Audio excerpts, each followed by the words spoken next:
The CCISD school board put forth a proposal today on how they plan to divvy out some pay increases to staff and faculty. This comes after the state passed an $11.6 billion law to raise teacher salaries. Marissa Cummings joins us in studio right now with details on that. Marissa?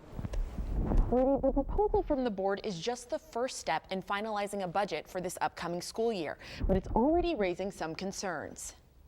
While the bill was aimed at increasing teacher pay, CCISD included a raise for all staff and faculty. So what you'll find in our proposal right now is that it includes all of our auxiliary, it includes administrators, and even non-administrative groups. So here's the breakdown of the proposal as it stands now. Administration will get a 3% increase. Non-administration, like bus drivers and police officers, get a 3% increase plus a 1% stipend.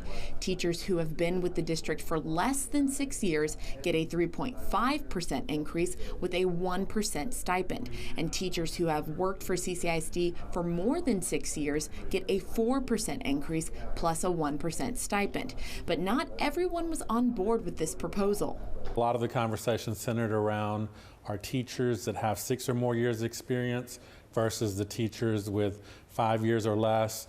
Nancy Vera with the American Federation of Teachers says there needs to be a bigger increase for veteran teachers.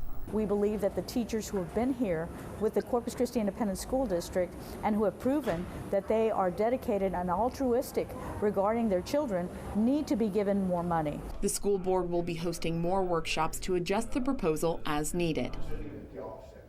The final decision will be made on August 26th and will be in effect immediately. Rudy? All right, thanks, Marissa.